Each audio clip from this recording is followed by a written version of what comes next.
সুস্মিতা সোরেন এবং এসএফআই নেত্রী সুচরিতা দাসের মামলায় সিঙ্গেল বেঞ্চের রায় বহাল রইল। সিঙ্গেল বেঞ্চের রায় বহাল রাখল ডিভিশন বেঞ্চ। বিচারপতি তীর্থঙ্কর ঘোষের নির্দেশ বহাল রাখল বিচারপতি দেবাংশু বসাকের ডিভিশন বেঞ্চ। অর্থাৎ মুরলীধর শর্মার নেতৃত্বে টিম গঠন করে যে তদন্তের নির্দেশ দিয়েছিল সিঙ্গেল বেঞ্চ, সেই তদন্তই চলবে। সুচরিতা দাসের ক্ষেত্রে থানায় অত্যাচারের অভিযোগের প্রেক্ষিতে প্রমাণ মিলেছিল বলে জানিয়েছিল সিঙ্গেল বেঞ্চ। অভিযুক্ত পুলিশ আধিকারিকের বিরুদ্ধে পদক্ষেপের নির্দেশ দিয়েছিল সিঙ্গেল বেঞ্চ। সেই নির্দেশের পর ডিভিশন বেঞ্চে যায় রাজ্য। দুই ক্ষেত্রেই সিঙ্গেল বেঞ্চের নির্দেশ বহাল রাখল ডিভিশন বেঞ্চ।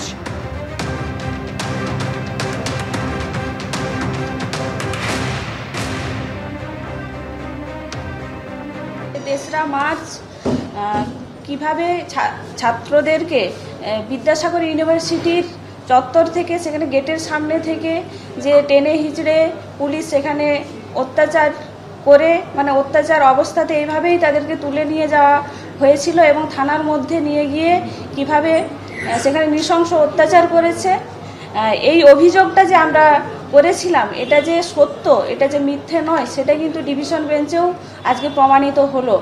রাজ্য সরকারের একটা উল্লেখযোগ্য সাবমিশন ছিল যে যদি এই মামলা চালু হয় পুলিশের বিরুদ্ধে, তাহলে পুলিশের মরাল ডাউন হয়ে যাবে।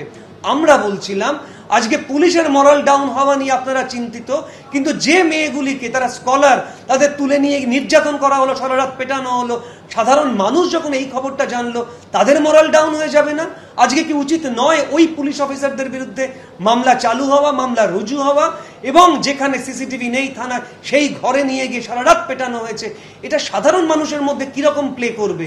অবশেষে দীর্ঘদিন ধরে এই মামলা যখন মহামান্য কলকাতা হাইকোর্টে পেন্ডিং, এবং আমার বলতে দ্বিধা নেই যে রাজ্য সরকার করতে চাইছিলেন না, মহামান্য বিচারপতি দেবাংশু বসাক এবং মহামান্য বিচারপতি শাব্বার রশিদের ডিভিশন বেঞ্চ বারবার বলেছেন যে রাজ্য সরকার আসছে না মামলায়, তারা সময়ের পর সময় নিচ্ছে, অথচ 6 জন আইনজীবী রয়েছেন, স্টেট এক্সচেকার তো এভাবেই বেরিয়ে যাচ্ছে। আজকেও মহামান্য বিচারপতিদের ঘরে মামলা অনেকক্ষণ মহামান্য বিচারপতিরা বসেছিলেন, যে তারা বলছিলেন যে কখন আসবে রাজ্য সরকারের আপিল মামলার আবেদনকারীরা। অবশেষে তারা আসেন এবং শুনানি হয়। মহামান্য বিচারপতিরা আজকে এই মামলায় এতটুকু হস্তক্ষেপ করেননি। অর্থাৎ এটাই বলার যে সাধারণ মানুষের কাছে এটা আসার খবর যে পুলিশের বিরুদ্ধে, পুলিশের অত্যাচারের বিরুদ্ধে যে মামলা আমরা রুজু করিয়েছিলাম, সে মামলাটি টিকে রইল। নদিয়ার কালীগঞ্জে উপনির্বাচনের ফল ঘোষণার দিন বোমার আঘাতে মৃত তামান্না খাতুনের মৃত্যুর ঘটনায় সিবিআই তদন্ত চেয়ে হাইকোর্টের উদ্দেশ্যে রওনা দিলেন তামান্নার মা। পুলিশি তদন্তে তাদের কোনো আস্থা নেই, তাই সিবিআই তদন্ত চেয়ে তারা হাইকোর্টের দ্বারস্থ হয়েছেন বলে জানাচ্ছেন তামান্না খাতুনের মা।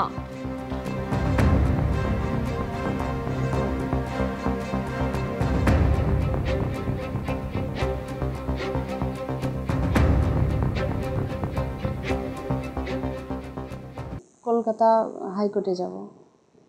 কেন যাবেন? ওখানে সিবিআই তদন্তে যাব, আমাদের সিবিআই তদন্তে যাব। এখানে আমাদের পুলিশের উপরে ভরসা নেই, পুলিশ আমাদেরকে এক বলছে আর ওদের সঙ্গে আরেক কাজ করছে, ওই জন্য পুলিশের উপর আর ভরসা নেই। আমরা সিবিআই তদন্তের জন্য কলকাতা হাইকোর্টে যাব। আবার শুনছি নাকি ফেসবুকে লেখা হচ্ছে যে তামান্নার মা রাজনীতি করছে, তো তামান্নাকে মেরে দিয়েছে, তো তামান্নার মা তার বিচার চাইবে না, যে আইনের কাছে, কোর্টের কাছে সাহায্য চাইবে না, বিচার চাইবে না, রাজনীতি করছে। আর আমার মেয়েকে মেরেছে যারা খুনি, ওদেরকে নিয়ে যাচ্ছে সাক্ষী দেওয়ার জন্য, পুলিশে নিয়ে যাচ্ছে ওদেরকে সাক্ষী। ওটা রাজনীতি হচ্ছে না? ওটা কি মানে পুলিশে কি করছে? পুলিশে আমাকে এক বলছে, ওদেরকে আর এক বলছে, পুলিশে আমার সঙ্গে খেলছে, মানে আমার মেয়ের যে মৃত্যু, রক্ত, ওগুলো নিয়ে খেলছে পুলিশে।